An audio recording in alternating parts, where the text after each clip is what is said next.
Hi there, how are you? Welcome to Maths for Data Science. I am Vivek. In the previous video, we have learned data type list, and in today's video, we will learn Python tuple and Python set. So let us start with tuple. Tuple is a sequence of comma-separated element enclosed in a bracket. So that's the definition of tuple. So if you see the tuple or list, the definition you can see only one difference, that in tuple you have the parenthesis, but in list you have a square bracket. But there is one more difference between tuple and list, and the main difference is list is mutable and tuple is immutable. So we will understand what is mutable and immutable in some time, but first we will learn how to create a tuple. So to create a tuple, you have to enclose the sequence of elements or item in square. So first we will learn how to create a tuple. So to create a tuple, you have to enclose the list. So to create a tuple, you have to enclose sequence of element in parentheses. When you do so, it will create the tuple. So here you see the tup equal to 1, 2, 3, and then hello. As we explained in list, the same way in tuple, you can have multiple data types inside. So the next thing is how to access the elements of a tuple. Extract the first element of the index. You have to give index as 0, and it will return the first element of the tuple. If you would like to take a range of the indexes and you would like to, then you have to mention, suppose I'm taking from 0th element till the 3rd element, then it's a tup open square bracket 0 colon 3 and close square brackets. So it will give us the first 3 elements. As I said, I have to start from 0, and you can, this indexing part also you can compare with list. So all the things which we have done in list with respective to the indexes, the same things can be applied here. So next part we will understand what I mean to say when I said tuple is immutable. So here if you see in list, you can use the assignment operator to change the existing element of a list. However, if you do so in tuple, you will get an error. And the error is tuple object does not support item assignment. It means you can't change the existing tuple elements. But suppose you would like to do the changes in that tuple, then you have to convert the tuple into list and then mutate the elements and again convert it to tuple. So this is the one way you can mutate a tuple. Directly you can't mutate the tuple. So next thing is unpacking the tuple. How can you unpack the tuple? Now in the existing example, we have 4 elements in it. Now first way to do it, you can create 4 variables as shown here, a, b, c, d equal to tuple. When you do so, each and every element is assigned to one of the variables. So first element will be assigned to the a variable, second would be assigned to the b variable, third is assigned to c variable, fourth is assigned to d variable. The same. Now you say, okay, that's fine. But what if the tuple has more than 100 items, 100 elements in it? How can I do that? In that case, there is one option to do. Suppose you are looking for only the first element and the last element of a tuple, and you does not bother whether remaining element will be assigned to any of the variable. In that case, you can say a star asterisk y comma z. So in this particular scenario, the first element of the tuple is assigned to a, the last element of the tuple is assigned to z, remaining elements which is between the first and last element will be assigned to y. And if I print this, you can see the same thing is here. The third part, how can you access or how can you loop through the tuple? The same way we have did in list. You can use for loop to iterate through elements in list. Now the next thing is how can you join two lists? So we can use the plus operator to join two lists, the same way we did in list. And this is the one way where you say tup equal to tup plus tup2. And this is the second way to do it, where you can use a tup plus equal to tup2. These are the two ways you can join two or n number of tuples for joining a 2 tuples, but you can extend it to n number of tuples. One method, and second method is to join 2 tuples. You can convert the current tuple into list. Then you can use the list extend method to achieve that. And after achieving that, you can again convert the extended list as tuple, and this particular example shows you that. So there are 2 methods available in tuple. One is index, second is count.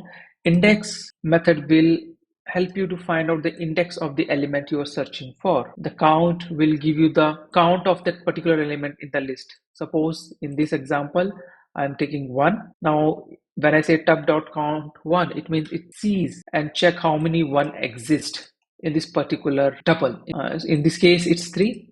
So the count should be 3 and you are getting the same count. So this is the end of tuple. You can relate tuple to list to certain extent, but you have to remember tuple is immutable, list is mutable. So let us go to the second part of this video, which is Python sets. So what is a set? So in Python, what is set? Set is a collection of distinct objects. When I say it, set is a collection of distinct objects, it means in set, all the elements are unique or distinct. So though you are creating a set with duplicate elements, it will delete the duplicate elements and keep only the unique elements in it.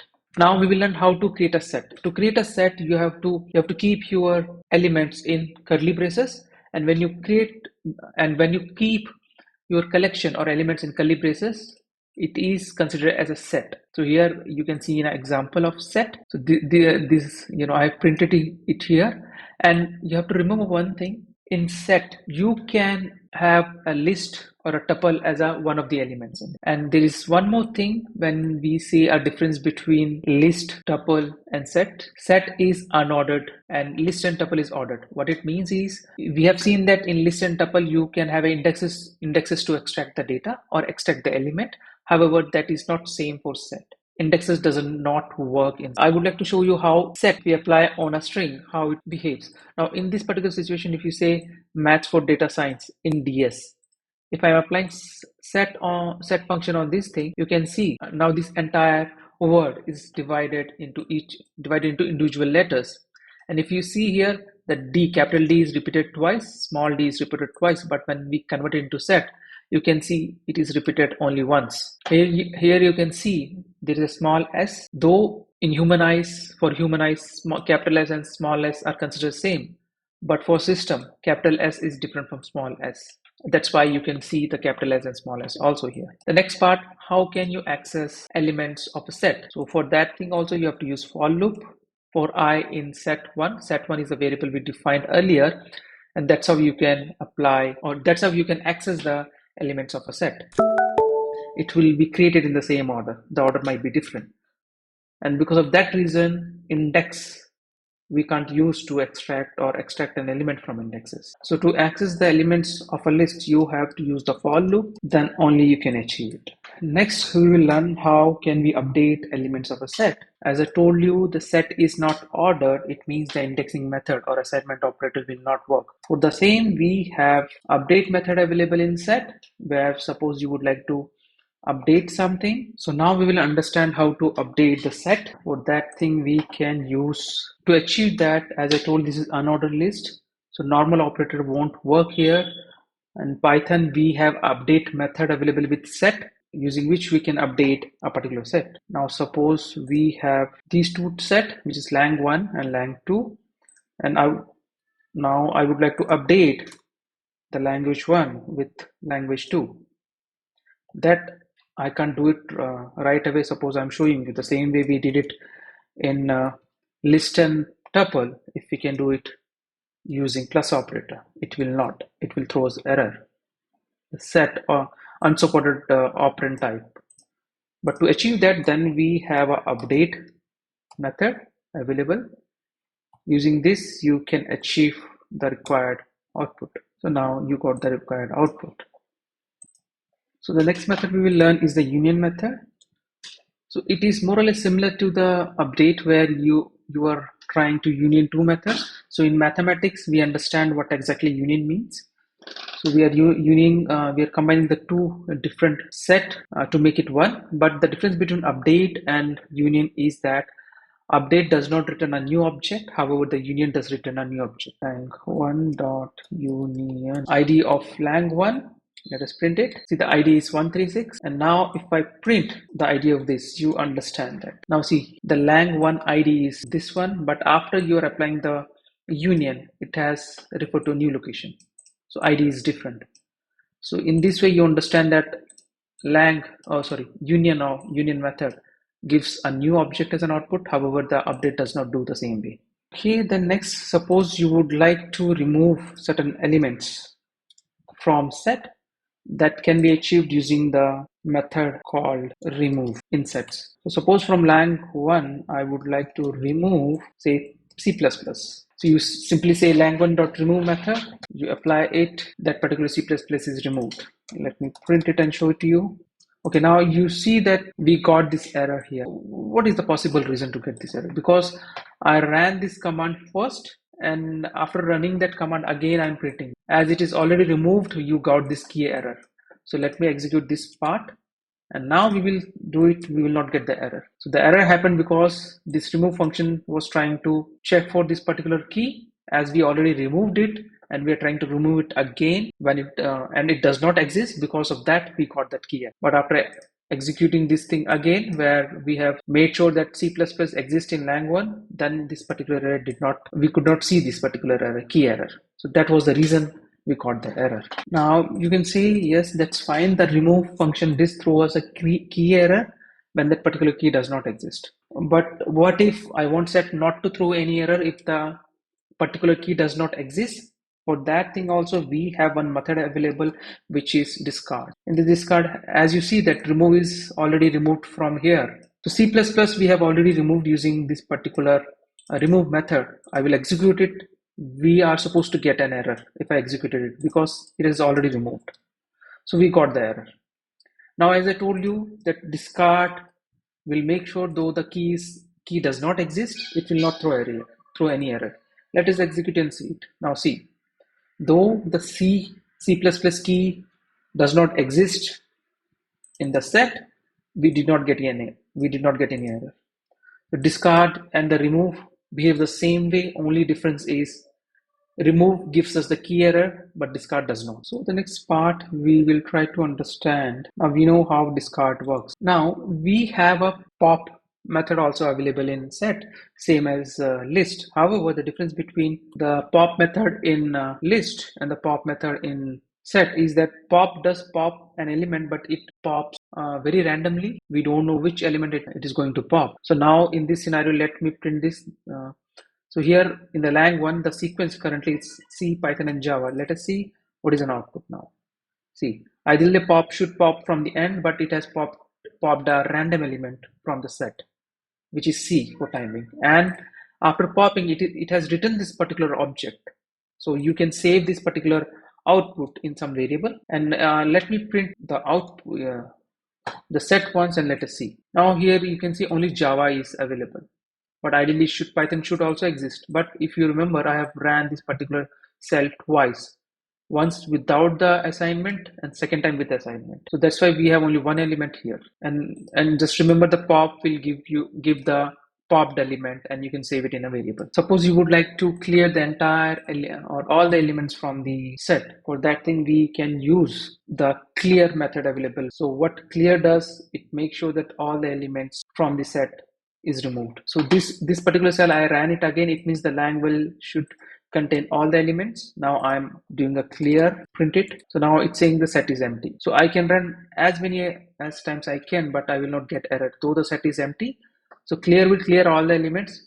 When there is no element, again you apply clear on that thing. It means it is again clearing it. As there is no element, you are getting the same object as an output. So when you run the clear method on an already empty set, it will not throw us the error. Suppose now you have two sets with you, and you would like to understand you would like to remove the common elements and return the left side set. So let us say you have two sets here, and you would like, what you want to do is you would like to see that what are the common elements from this set.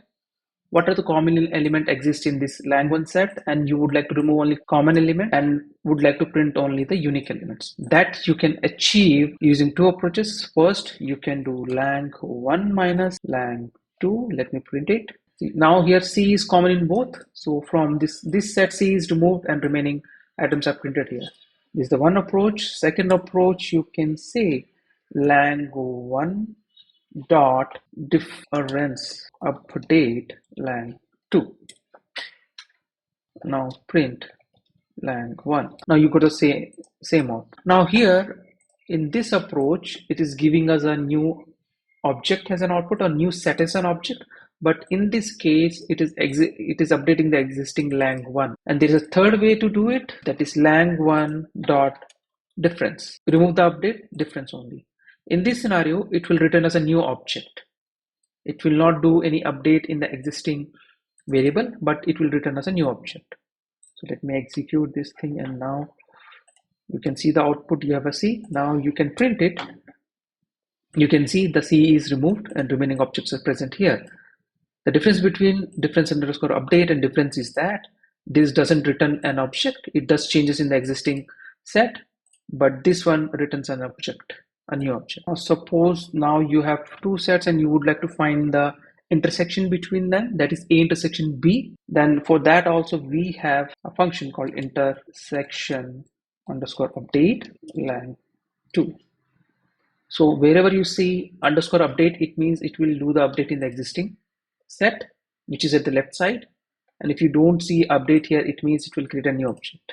Now if I execute this thing and print the output lang1, now you can see C as the intersection, where we have seen that here. C was the intersection or the common object between two the sets, so it is given as the common object.